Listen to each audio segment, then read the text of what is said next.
Albert? I can't see him. Let me tell you. Yes, no, Ian Austin, I don't see Ian, but he will be arriving. Michael, it's all yours. I'm going to be in the background. See you. Have a good one. Okay. Well, good evening, everybody. Welcome to the third session of the second night of the International Leadership Dialogue. And we have a very distinguished panel tonight to discuss the American elections and its implications. I don't think any of us in the world weren't sitting there for the last few weeks, especially with COVID confining us to our homes, not glued to the television screens watching the American elections and its long aftermath. So can I welcome our distinguished panel. We have Lord Ian Austin, but he's not with us at the moment, from the UK. Nahum Barnea, the very distinguished commentator and a journalist from Israel, the winner of the 2007 Israel Prize. David Swisser. David, are you in Los Angeles or are you in Israel? I'm in LA. That's why I can't speak too loud. I'll wake up the kids. 1 a.m. Okay, fair enough. We've got Bruce Wolpe from Australia, who I knew very well when he worked with Prime Minister Julia Gillard, and Danny Dayan, whose reputation precedes him. Many enthusiastic people after your performance as Consul General in New York.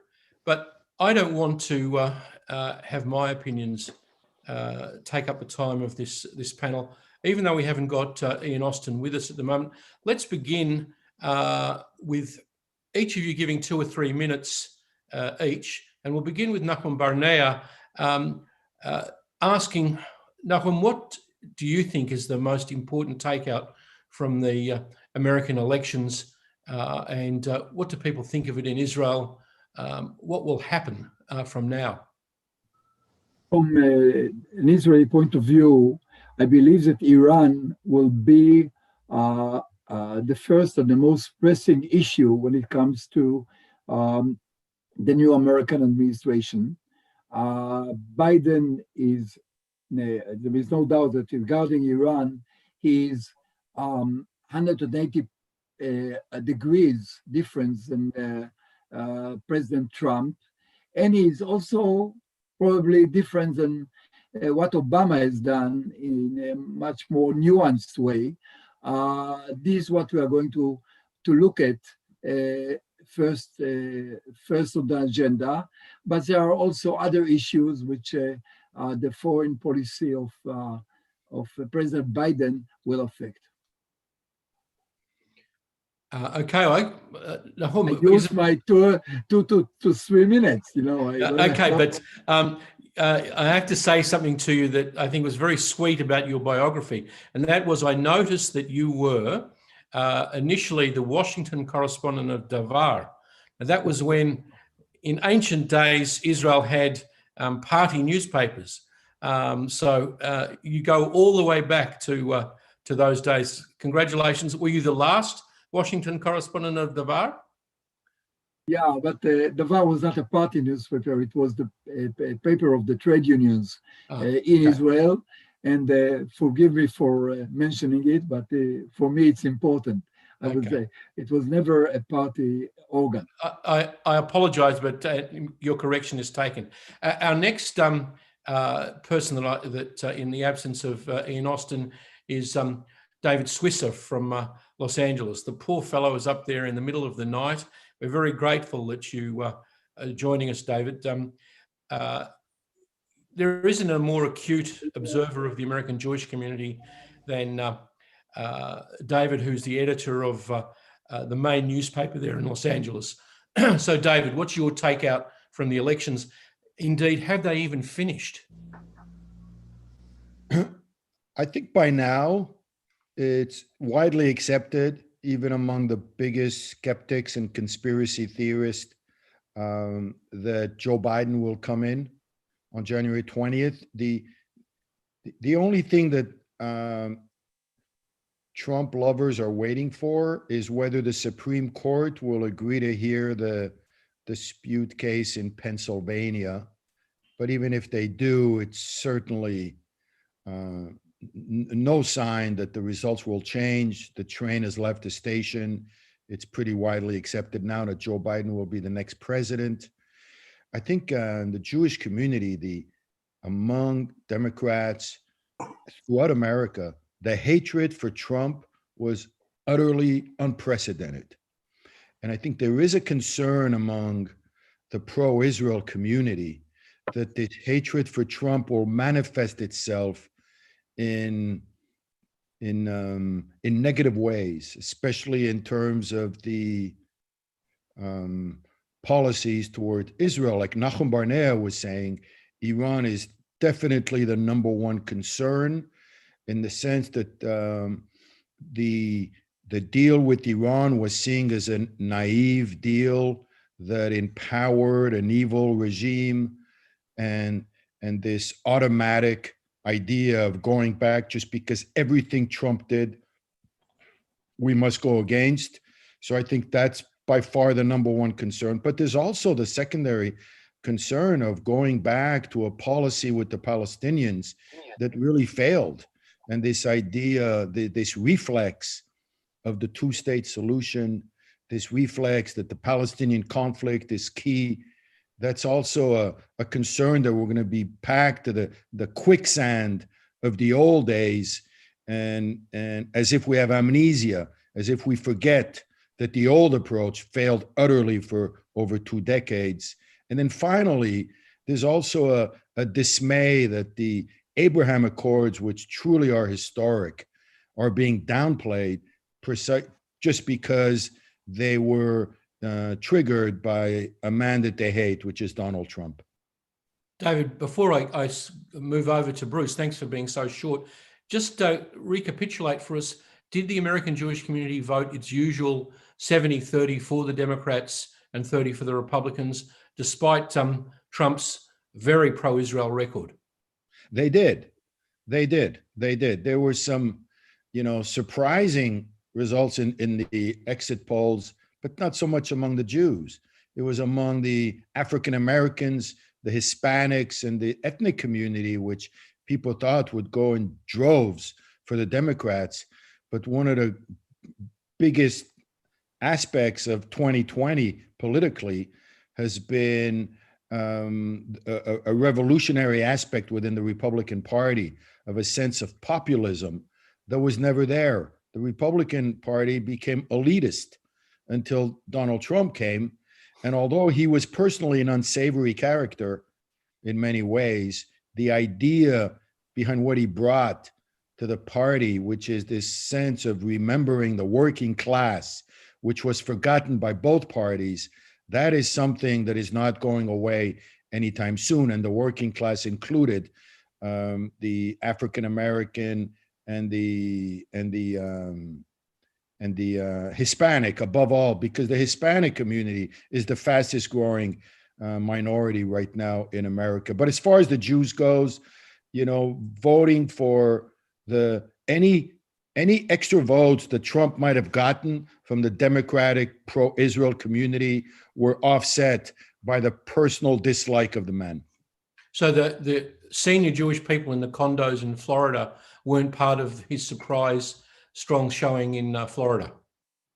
Florida, right? Exactly. I mean, the Cuban community came out in droves for Trump, and look, it's a very close election. I mean, it's last numbers I've seen around 40,000 votes among 3 states, and this is out of, we can't forget that Donald Trump. That's on the basis of the Electoral College, not on the basis of the popular vote, though. Yeah. Correct, but even if you look at the popular vote, here's a guy, Donald Trump, who was really accused of, falling down on the job in terms of the pandemic. He got an extra 10 million votes versus what he got 4 years ago in 2016, which is kind of quite remarkable. And had it not been for the pandemic, we would have seen Donald Trump back in the White House today. Bruce Wolpe, you worked for Ted Waxman, the former leading Democrat in the US Congress. He was there in the Congress nearly as long as I was in the House of Representatives, I think. But I know you best and people remember you from working with Prime Minister Julia Gillard, and you're often a commentator on Australian TV about American politics. What's your big takeout from the elections? Well, this was a referendum. Breaking news: Joe Biden won the election. The Electoral College will vote for him next week. This was a referendum on Trump. I agree with David. If the pandemic had not occurred, Trump likely would have been reelected given everything that was going on. And for all the big turnout for Trump, there was huge turnout everywhere, a record over 150 million voting.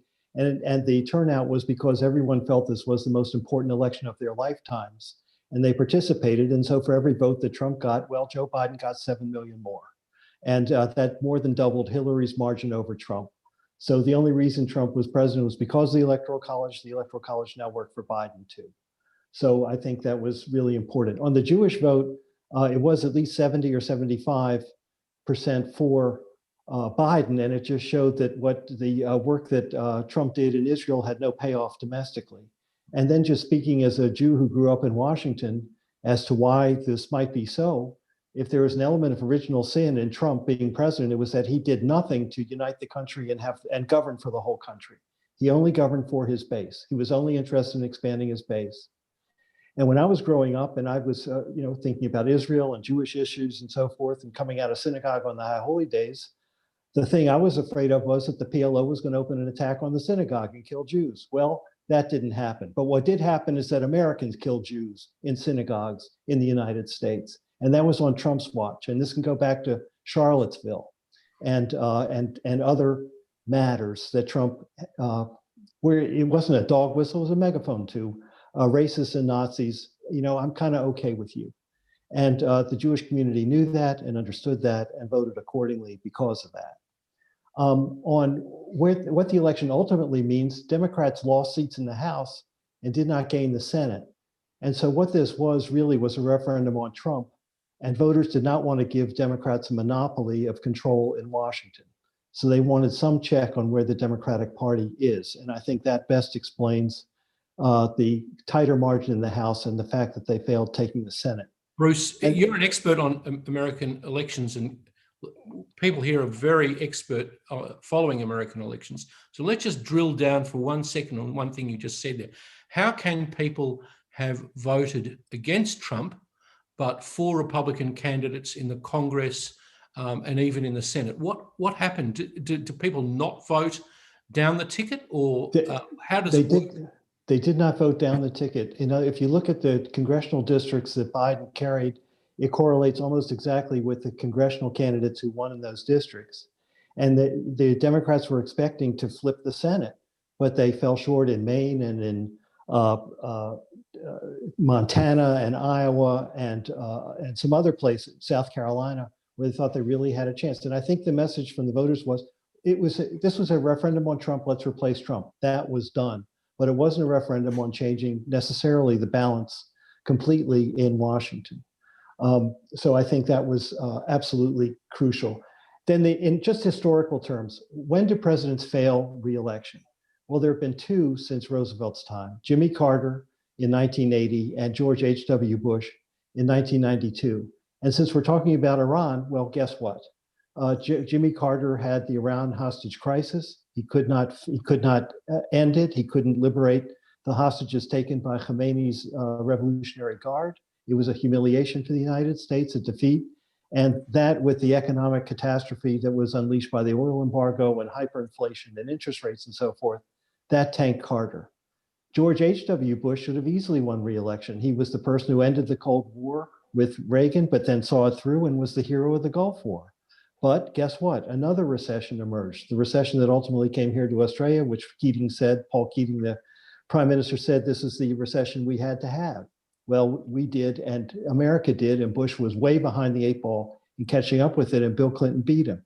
The lesson historically is presidents are elected to deal with the crises the country faces. When the crises overwhelm the president, that's when they're vulnerable in re-election, and that's exactly what happened. And going back to my first point on not governing for the country, Trump never cracked 50% approval. He was always at 40, 45. It was remarkable it stayed so high, actually, at 40. It never went down. And it's an iron rule that was reaffirmed this year on elections. If a president cannot get 50% approval, he loses re-election, and that happened again. That's a very honest admission from you that he might have won if it hadn't been coronavirus. But notwithstanding that, Danny Dayan, I have to tell you the truth. When you became Consul General in New York, people said to me, "Oy vavoy, the chairman of the Yesha Council, how is he going to go down with all of those liberals in New York, including the liberal American Jews?" And afterwards, I can tell you the reports I got were incredibly friendly, and they said that you did a great job. But one of the ways of the diplomats do great jobs is by getting amongst the people. And you must have sensed this deep dislike of President Trump in New York, particularly among the American Jewish community, but as well as many other people. But in Israel, President Trump would have been elected, coronavirus or not. So how do you handle that juxtaposition? Definitely. First of all, thank you for your kind words. One of my very good friends, Rabbi Rick Jacob, the president of the Reform Movement, told me that when I was nominated, he called the Prime Minister's office and begged them not to send to New York this flamethrower. And he told me that in order to say that he was wrong. I hope he was.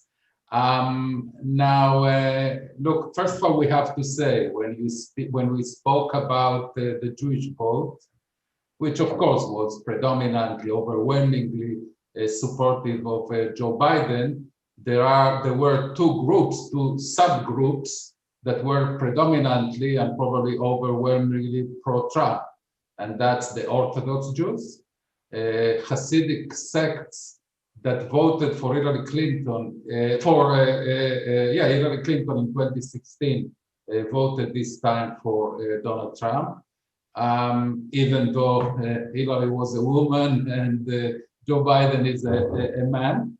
And the other subgroup is the Israeli Americans. The Israeli Americans, I believe, voted predominantly for Donald Trump.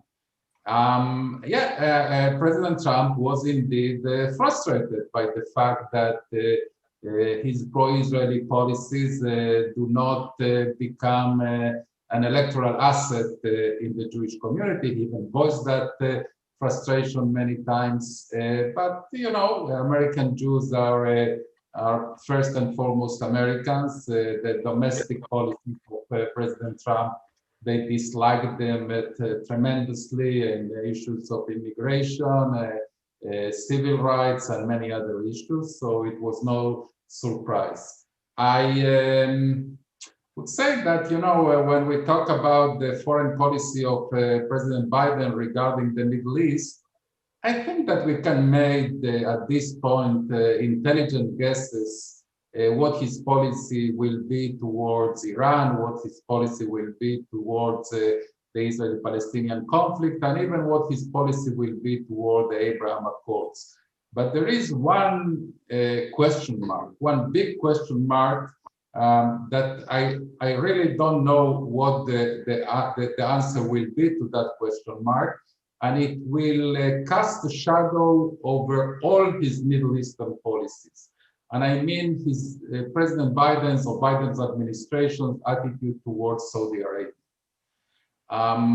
There are very strong forces in his entourage, in his among his advisors in the Democratic Party to be tough towards Saudi Arabia because of the Khashoggi affair and the violations of human rights and even the probable pursuit of Saudi Arabia of nuclear capabilities. In my opinion, in my humble opinion, this is a strategic decision that President Biden will have to make because it will influence all other matters. It will influence the continuation of the normalization accord, the Abraham Accords. It will influence the Iranian file.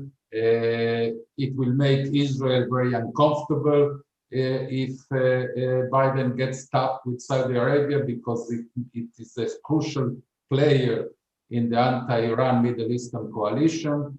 I personally, I remember meetings with legislators, members of Congress from New York and New Jersey. One of them, for instance, the former Obama administration human rights official. They were very tough on Saudi Arabia. And I hope, I must admit that I hope very much that will not be the prevalent line in the Biden administration towards Saudi Arabia, because that will be a huge obstacle on the Iranian issue and in the normalization issue and many others. Mr. Dayan, you've surprised me, and I think our international audience, because I didn't expect a fear to come out of the Biden administration to be policy towards Saudi Arabia. I thought it would be more towards Iran. Can I ask Nachum Barnea, do you think, I asked Yossi Klein Halevi in an earlier session this same question, do you think MBS and the Saudis are holding back recognition of Israel until Biden is in, and then they can present it to him as his part of the Abraham Accords, and that would soften the image of Saudi Arabia in the United States and with the Democrats? What do you think of what Mr. Dayan said? I believe that Danny Dayan has a point, but let's go back for a moment to the Obama 8 years when Biden was vice president, and Obama really hated the Saudis. And I believe that part of his, I would say, attitude or soft attitude toward Iran was his a reluctance to join forces with the Kingdom of Saudi Arabia. He felt that they are corrupt. He felt that they are spending money like crazy, and they are fake. And if you read his memoirs, A Promised Land, he is quite outspoken regarding Saudi Arabia. Now, Biden in the Obama administration was a dove, unlike Hillary Clinton, by the way. He was a dove, and he was very reluctant to use force in Afghanistan, in Iraq, and also toward Iran. So here we have an opening of a new administration when you have in the record this kind of ambivalent feeling or suspicion towards Saudi Arabia, and willing to renew some kind of accord, some kind of understanding with Iran. It's not an accident that Israel and Saudi Arabia are getting closer now, because they see that United States is getting further from the basic norms of the Trump administration. And I have to say something else. With all the due respect to the good intentions of the Trump administration toward Saudi Arabia, Iran, whatever, at the end, the fact that they walked out from the agreement, the nuclear agreement, The didn't help JCPOA. much. Yeah, it was not helpful at all, because it allowed Iran to go on with developing its weapons, and not talk only about nuclear weapons, but also about missiles, warheads, precise rockets, and so on. Biden gave an interview to Tom Friedman, I believe recently, it was maybe last week, and he was quite clear in his priorities. First, let's back to the old nuclear agreement, and only then we'll try, he said, to negotiate some improvements in the agreement regarding precise rockets, missiles, and so on, warheads, and so on. This is not exactly what I believe the government of Israel is looking at. Okay, but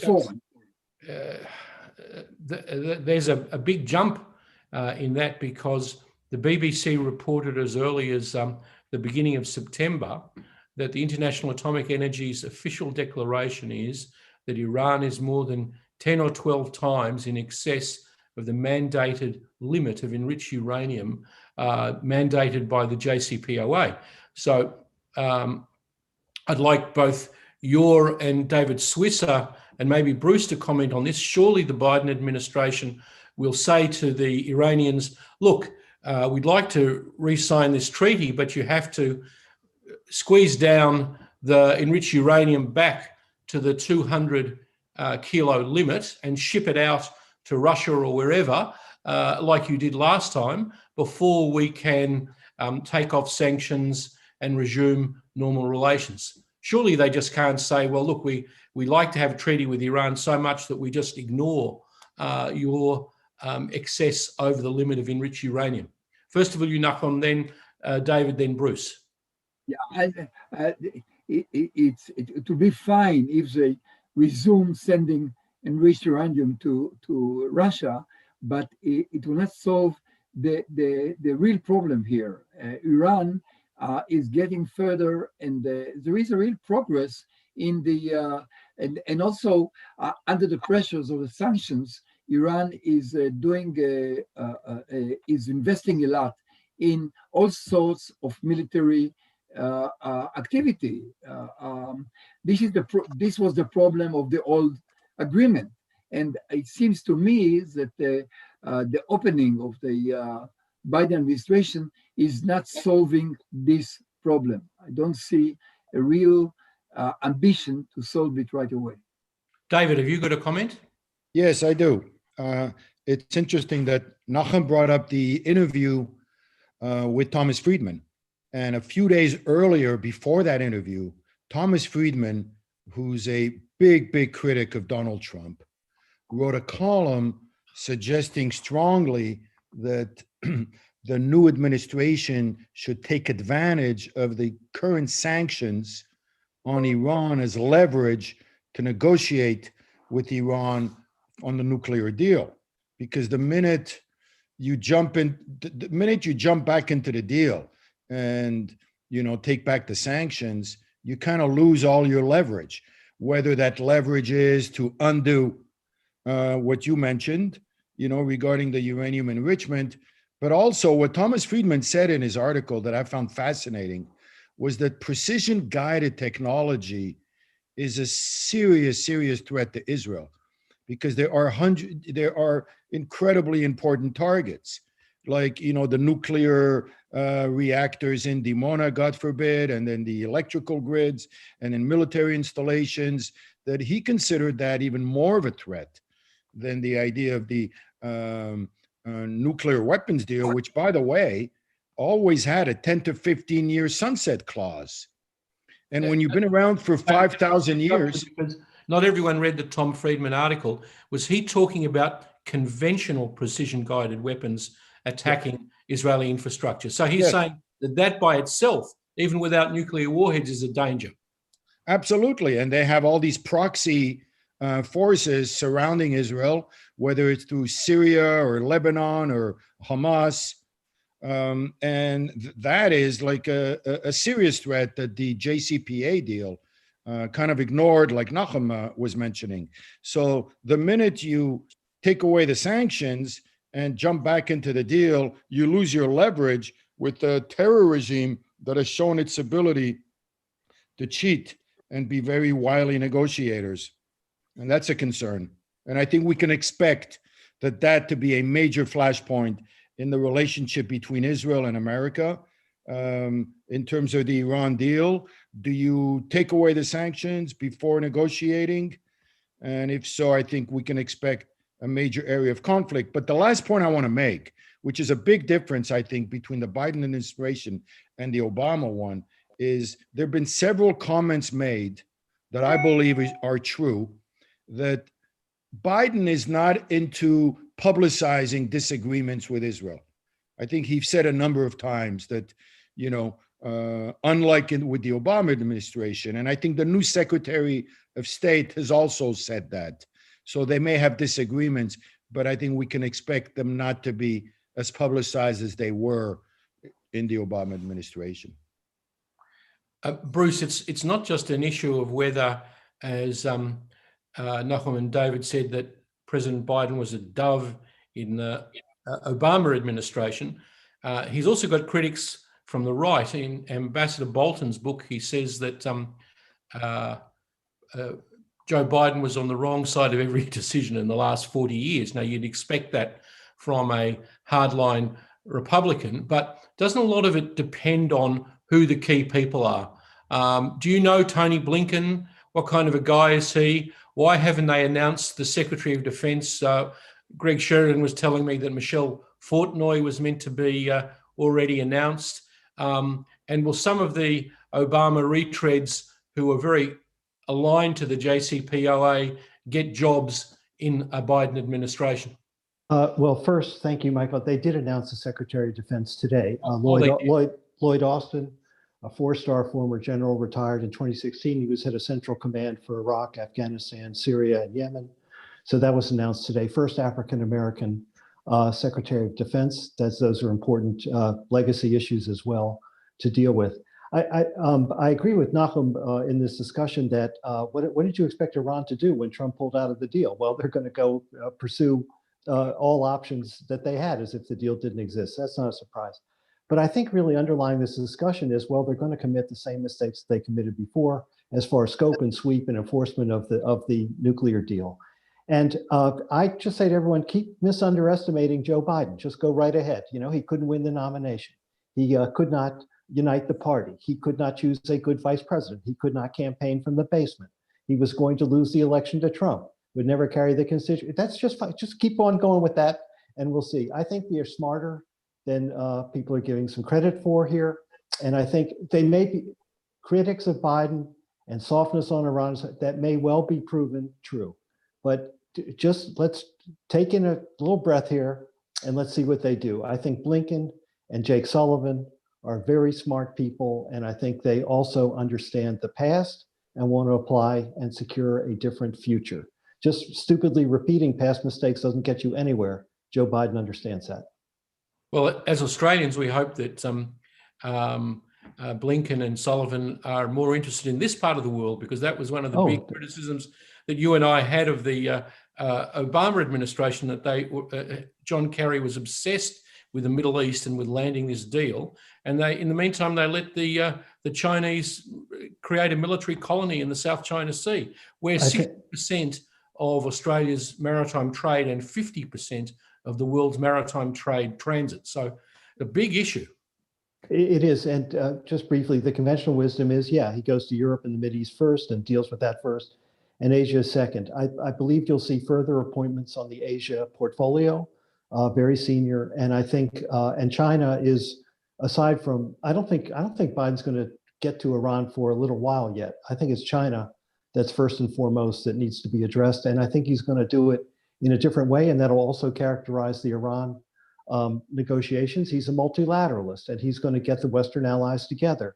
And with China, he's going to unite Japan, South Korea, and Australia in Asia, and then swing around to the G7 in Europe, because it's a common agenda. Everyone is victim of how China does business, and you have more leverage if you're united. But the most important thing is it changes the polarity of China, U.S. being a mano Trump, Xi, China, U.S. fight, and becomes something much larger. And I think with the added leverage of countries together to figure out, well, what kind of world do we want to have together with you, President Xi, over the next 10 years? I think that's a really interesting discussion.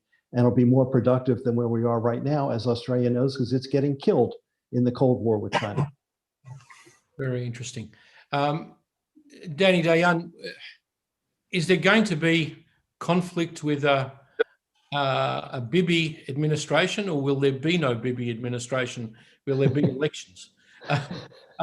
How many elections can you have in Israel? We love you, but isn't this ultra democracy gone crazy?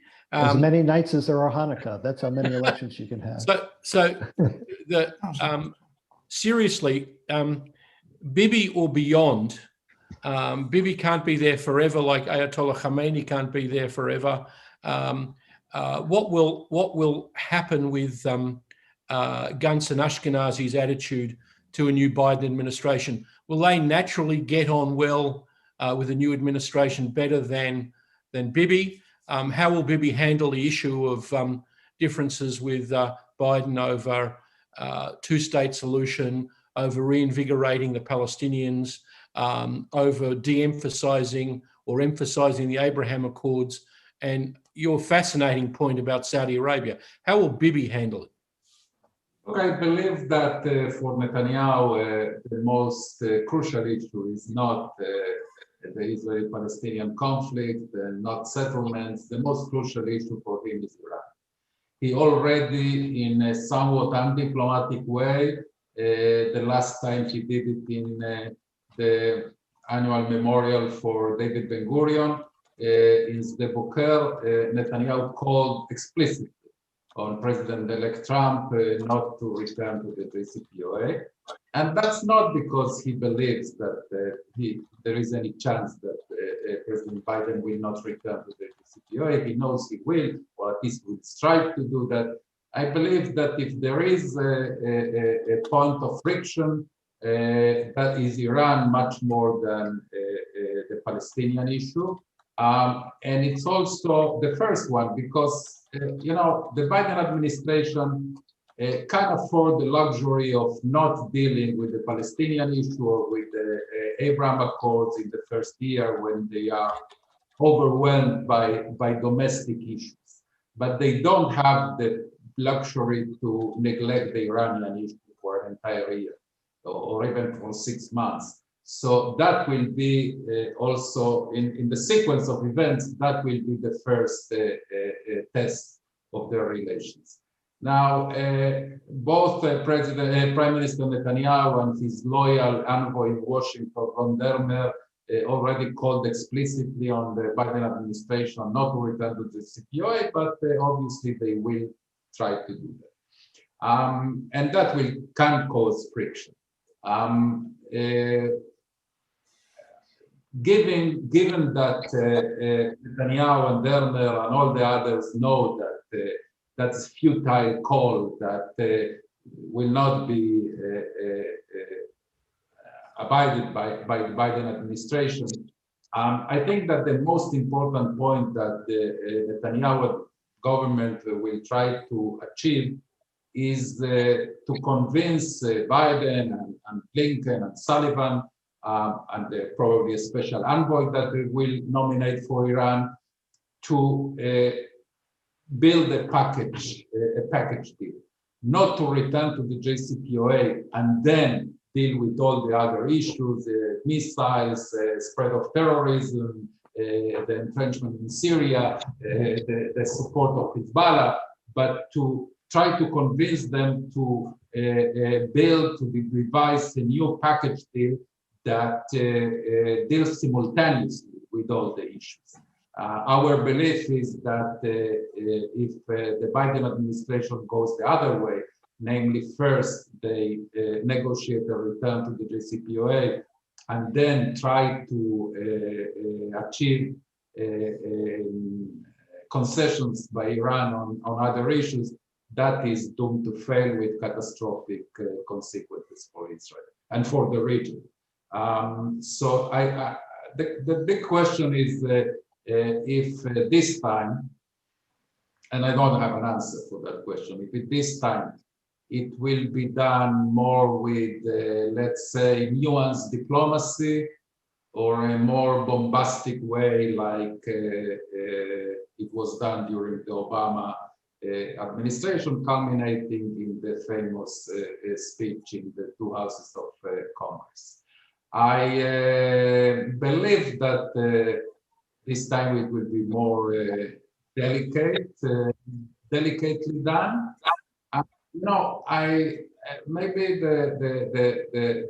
if I can pinpoint one slogan in that respect, there is a lot of talk whether it will be the third Obama administration in foreign policy. No, I am convinced, and especially regarding the Middle East, I believe this will be the third Bill Clinton administration.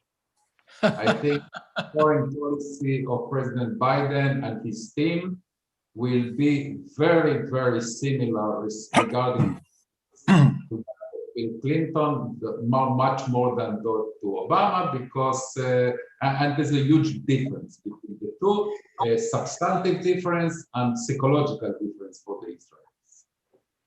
Very, very interesting. And can we welcome Lord Ian Austin, who has joined us.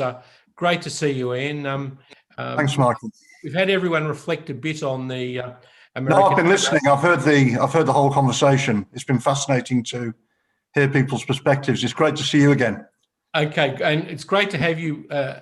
One of the things Albert mentioned before we started was just today the European Union has announced its support for the Magnitsky human rights legislation, and I constantly embarrass you by holding you up as the man who proposed it in the United Kingdom House of Commons and who had got it passed, despite there being a Conservative majority. So with some Labor members' support like yourself, it got through.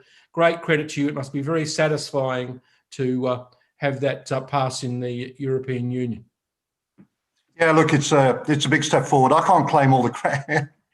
Look, I keep telling you every time you say this that I can't claim the credit for, there's a big campaign in the UK. I was part of it, but there's still a lot of work to be done on this whole issue in relation to Russia. I wanted to pick up, the first thing I wanted to say actually was to thank Albert again for organising this. You've built an amazing sort of international community over the last few years. It's really good that we can continue doing this, even if it's not in person, online during the pandemic. But I wanted to pick up on what Bruce was talking about, because I think this approach to multilateralism, I think, is the key issue. For someone like me, a lifelong Atlanticist who values the role played by post-war American governments and the global leadership they provided in seeing an end to Soviet communism, then I'm hopeful about the prospects for US global leadership in the next few years. I think that, I want the US to be involved and engaged in solving the world's problems. I am by no means a sort of knee-jerk critic of President Trump, but I do think his presidency has seen NATO weakened.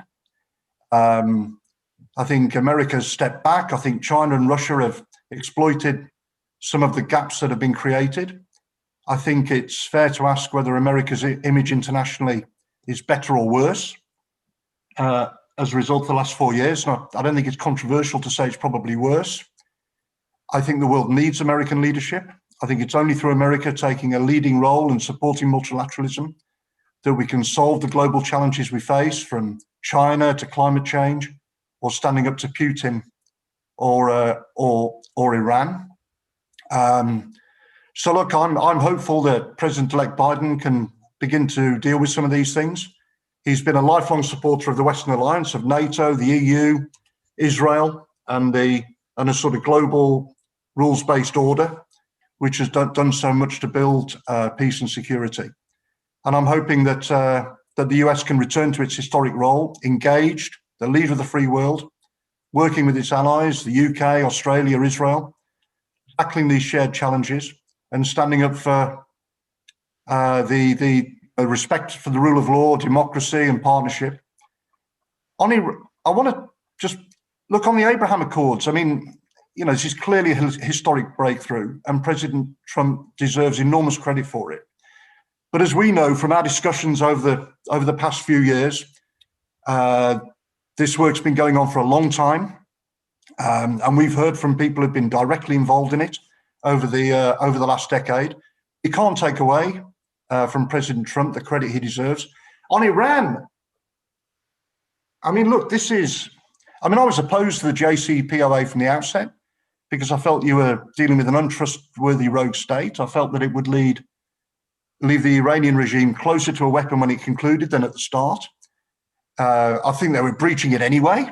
And it obviously failed to address their terrible role more widely in the region or their sponsorship of terrorism by Hamas and Hezbollah. And they were obviously going to use the funds that relaxing sanctions gave them to step up that support for terrorism. Iran is now closer to getting a nuclear bomb than it was at the start of Trump's presidency. I mean, this is an existential question for Israel, and it's the most complicated and difficult foreign policy challenge that the Biden administration faces. And, you know, they're talking about a renewed international consensus and trying to negotiate compliance for compliance and all of this. But in the end, look, the challenge is, if you can't trust the Iranians to comply with an agreement, or if the agreement means they continue with a program that leaves them closer to having nuclear weapons when it finishes, what do you do? What is the answer to that? And I think that's a sort of central question that we're all going to be grappling with on this question of Iran nuclear weapons over the next few years. So look, those are my sort of thoughts on the conversation that we've had so far, Michael. As I say, it's great to see you and it's great to be here, and this has been a fascinating discussion. I'm delighted to be part of it. Ian, isn't to be fair to Trump, I'm being the devil's advocate, Bruce. So don't get agitated. I'm a Big Ten kind of guy, Michael. On the way, as he goes through the door of history, can't we say, Ian, that at least in NATO, that he forced a reevaluation of very cheap defence expenditures by various European regimes that were sort of riding on the back of the American taxpayer? I think that's certainly something that he would argue, and that we're looking forward to bigger British expenditures. You're right, we're all going to have to step up, even if Biden is a more energetic ally leading leader of the free world than Donald Trump was.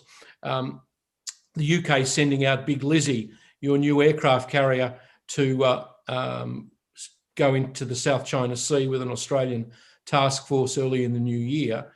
This isn't a world where we can leave it all to the Americans anymore. Australia's got to understand that we're the 12th largest economy in the G20, and perhaps closer with Britain with a trade agreement. We, the United States, and everyone have to step up. We have a very different attitude to China here in Australia than perhaps in Israel. And sometimes we think our Israeli friends are a bit diffident about the concerns that the Americans, the UK, have with Beijing. But that's a separate issue. Let me turn to Nahum and Bruce about Iran. Surely the only person who hasn't been confused in all of this is Bibi Netanyahu. He's been bombing Iranian bases in Syria, often with Russian okay. He's been raiding archives in Tehran with trucks and taking the entire archive out to Israel. He's been using that archive to then target all of the facilities that we allegedly didn't know about, to blow up via cyber or kinetic attack. Isn't this a fundamental fact that the Biden administration is going to have to face? That is, that Israel and the Sunni Arab states are very militantly against allowing, as Mr. Dayan said, just go back to the deal without facing any of these other issues. We've got to address the issue of ballistic missiles.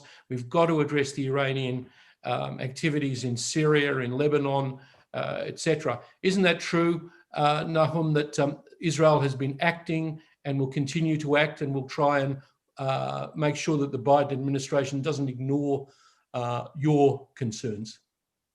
Yeah, it is true, but there is a limit to the effect, to the outcome. Israel was very successful in clandestine operations in Iran and the bombing in Syria, but it didn't really stop the Iranians, not with the nuclear program, not with the missile program, and not with the penetration into Syria and Lebanon. So so it's very nice, and in terms of public relations, it's even great.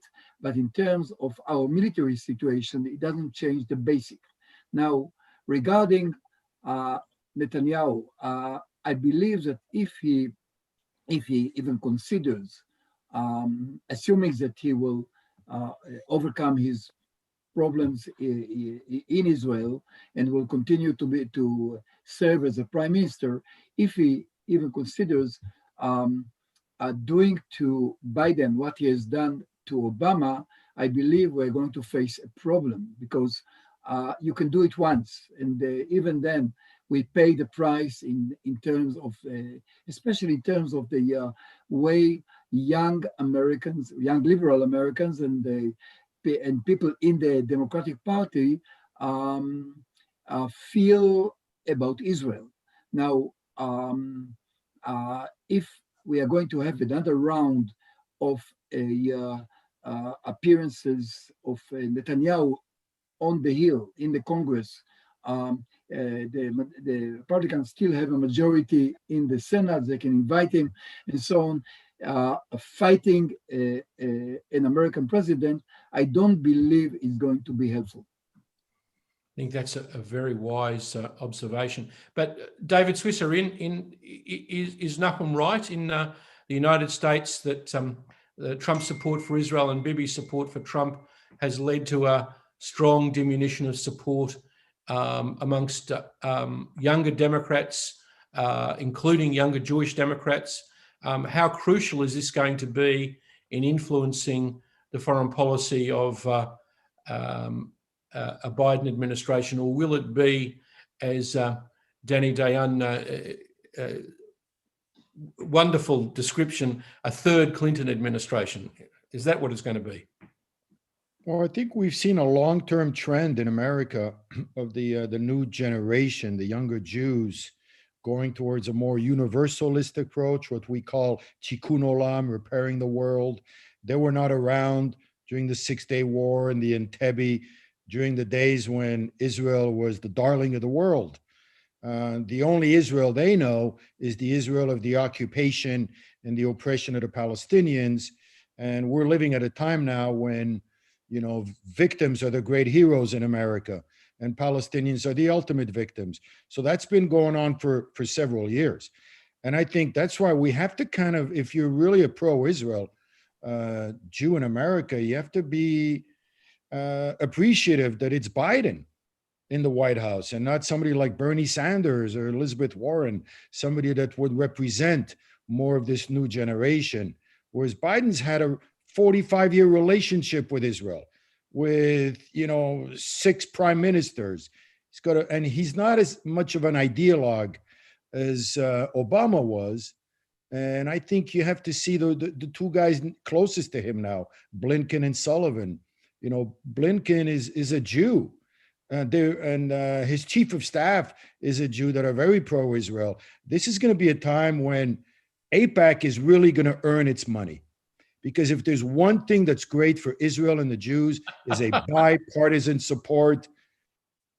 You know, one of the things that always blew me away about America was to see them kill each other in Congress over everything except for Israel. It always blew me away. When it came to an Israel issue, you know, somehow there was this astonishing amount of unity. But we haven't seen that in recent years. And I think Trump did not encourage bipartisanship at all.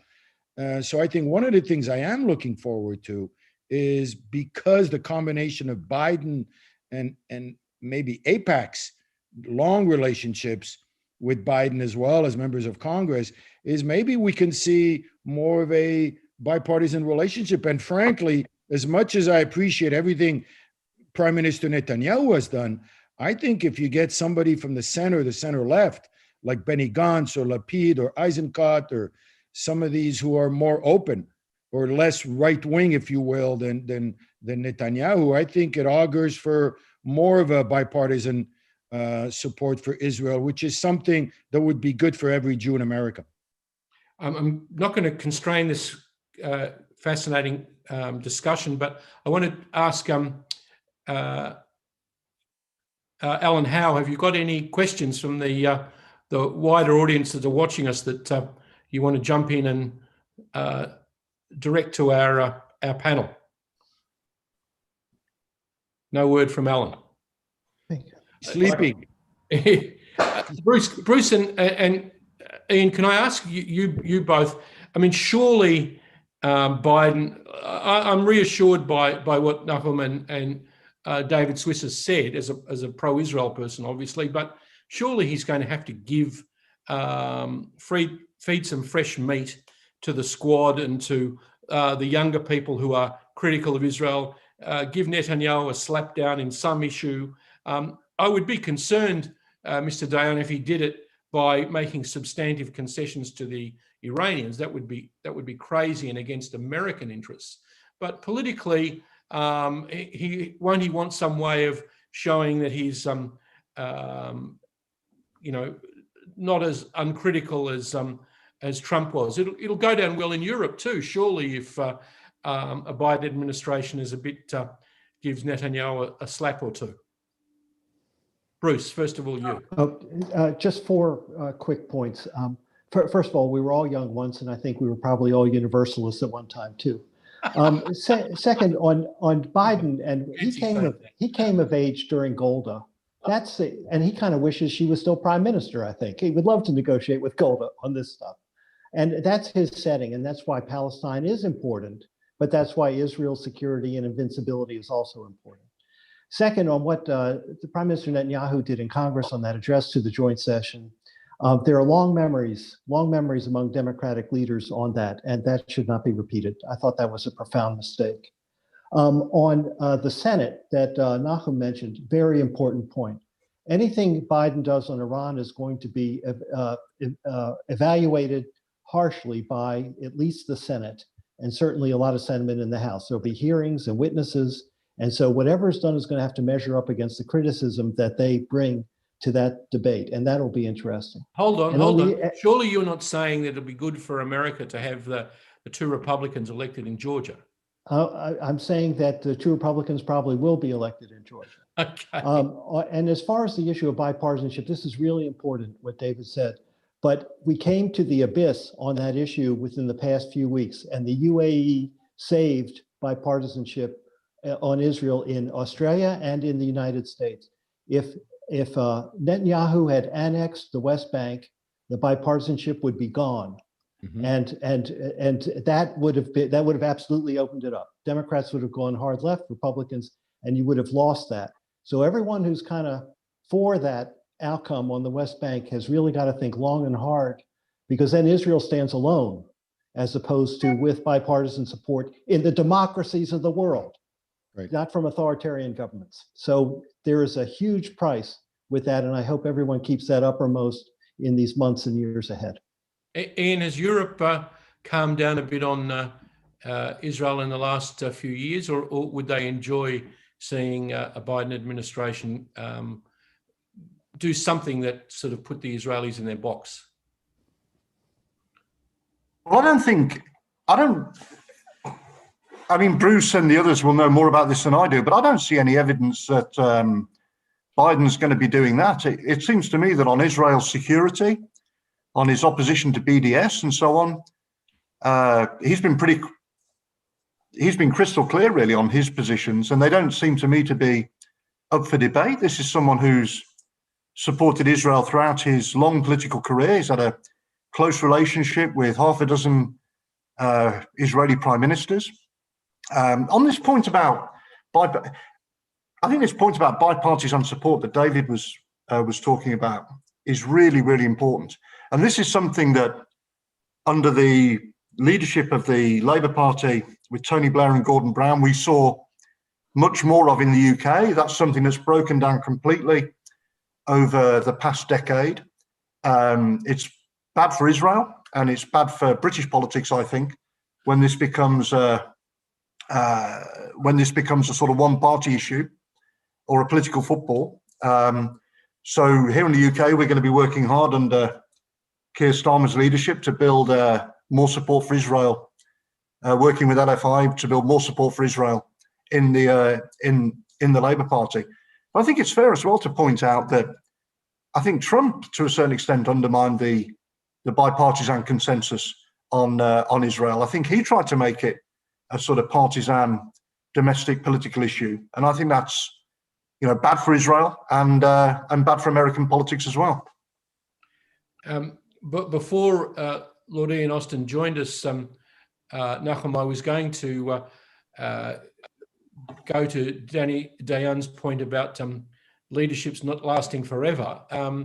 The leadership of the Palestinian movement is in excess of 80s. One of them, Saeb Erekat, recently died in Israeli hospital of COVID. They can't live forever either. Is there hope after their passing that this could all work for Biden and a new Israeli government by suddenly, miraculously, the Palestinians seeing the light that the Sunni Arab states do? You believe in miracles? I don't. Look, the Palestinians had the talent, the capacity to get back to the center of the agenda, of the regional agenda, sometimes the global agenda. Every time everybody believes that they vanished, that they are not there. They are in deep trouble.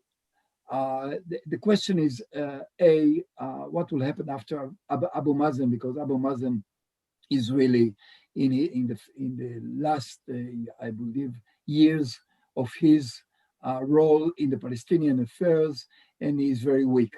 Now, what happens next is one question. Another question is how Israel will restrain itself when it comes to imposing new reality in the West Bank and in Gaza, something which will echo all over the world. In Biden's Washington, it will not look very, very well. So we can face. I'm worried about Danny Dayan, not about myself, because he's living there in the West Bank. We can face a lot of dangerous developments there, but so far it looks as if it's a marginal issue. It has a very limited effect on the Arab world and not effect at all on the situation of Israel in the international arena. Nahum, but what about that speech that Prince Fawaz Turkey gave in Bahrain, the regional conference just yesterday? Hasn't it got the ability to sort of blow back into the Arab world suddenly? Doesn't it show that, Bruce was right? Bipartisanship is a good thing. Not making sudden moves about annexation is very good, not just in Europe, the United States, Australia, Canada, but also in the Sunni Arab world. Yeah, but you remember that just on the eve of our last election, the question of annexation of parts of the West Bank became, I would say, one of the most important issues on the agenda of the right in Israel, and it will come back. Israelis who live in the West Bank have a very strong lobby, and they push for some kind of annexation. Now, there is no doubt that when you judge what we gained out of not annexing the West Bank, what we have got in terms of our relations with the UAE, the Emirates, with Bahrain, and probably also with Saudi Arabia, it is much. We really gained more than lost, but this is not how the politicians in the settlement movement see it. Okay, come on. I want to hear the inside word from you and Mr. Dayan about who will succeed poor Mr. Abbas. I think he will go with even less glory into the pages of history than Donald Trump. I think of the immortal saying of your former foreign minister that they never miss an opportunity to miss an opportunity. But surely the next guy can't be as bad. Who is the next guy or the next woman? Is there any hope in the leadership of the Palestinians? No hope, or Danny? Go on, please. I don't know. There are many speculations. There is always in the background Mohammed Dahlan, that was a central figure, according to many reports, in forging the Abraham Accords, and he has good relations in our newly acquired friends in the Gulf. So everything can happen, but as long as also the Palestinians are divided with Hamas in Gaza and Fatah in the West Bank, in Judea and Samaria, there is a very slim chance that something substantial will happen. I want to say a word about the progressive, the left wing of the Democratic Party and its attitude towards Israel. I am extremely encouraged by the nominations, by the names of the newly announced nominations of President-elect Biden. Coalition is a central word to Israeli politics. In Israel, we always speak about forming coalitions. It doesn't exist in American politics. It doesn't exist formally, but exists informally. I think that the first strategic decision that President-elect Biden had to make was which coalition he forms. He forms a coalition with the left wing of his own party, from Elizabeth Warren and to the left, or he looks to the other side and does what he did for almost 40 years in Congress, in the Senate, and that is collaborating with moderate Republicans. I believe that from his nominations, it's quite clear which decision he made. He's looking to the center and not to the left. Actually, he up to this point, it can change. Up to this point, he didn't even found a fig lip, a lip service. He didn't pay even lip service to appeasing the left of their party. Not even the Obama administration veterans. You see, no Ben Rhodes there, no. Valerie Jarrett, no Wendy Sherman, no Samantha Powers, no Susan Rice. The only veteran from the Obama administration that he recruited was John Kerry, but John Kerry will be dealing with the greenhouse effect and not with the Middle East and other areas of the world. So that for me. Thank you so much. We've got to wind up here, so I'm going to take your comment as your final comment, but I'll ask Bruce, David, and Ian, as I've been given the wind-up signal by Albert, to give it a minute of your final comments. So first to you, Bruce. I just want to say thanks to Albert, to you, Michael, to the colleagues here on the discussion. It's been a really thorough, very interesting discussion, and I think we will see events play out, within the parameters of what we discussed over the next several months. Amen. David. I second what Bruce just said. I've been personally, although it's the middle of the night, I didn't think I would be awake for so long, but the conversation has really kept me awake. I've enjoyed all the different point of views. My final point is, I don't think we should underestimate what Trump has done here in America. Although as a character, and I agree with Bruce, his rhetoric was incredibly divisive. He's done some stuff here where he's reconnected with the middle class that felt abandoned by globalism. They felt abandoned by the elitism. They felt abandoned by so much of what we talked about tonight, which is these kind of international relations. I think there's something to be said for taking care of your country first. And I think this is what Trump has brought back into the national conversation, is the balance between globalism and then ensuring that you don't have millions of people who pay the price for that globalism here in America. Will he have support in the Republican Party to run in 2024? I don't think that's going to happen. But I think if you see somebody like Nikki Haley, for example, who will put together much more human face and more conciliatory face, if you will, you know, because so much like that's a slogan for a candidate, the human face of Trump. Yeah, because so much of Trump's problem, he was his own worst enemy. Ian, you get the last word, because I think Nahum has left us. Well, look, I just want to thank you, Michael, for moderating what I think has been a fascinating discussion. And I want to thank Albert for not being put off by the pandemic and for being able to organise the dialogue again this year, even if even if it's been via Zoom, with the technical challenges that can sometimes present. But I think this has been a really illuminating, fascinating discussion for me. I've learned a huge amount this morning, and I'm fingers crossed. I'm looking forward to seeing you all in Israel again, as usual, next year, provided we're all allowed to travel. So well done. And just on that, by the way, the vaccine has started to be delivered in the UK this morning. Patients have started to receive it. The first one to get it was an elderly lady at a hospital in Coventry, and it will be rolled out. So fingers crossed, by this time next year, the whole world will be benefiting from the various vaccines on offer, and we'll be able to meet as usual. But in the meantime, thank you, Michael. Thank you, Albert. And thanks to everybody else for a brilliant discussion today. Thank you all for your great contributions. And we should all say in unison, next year,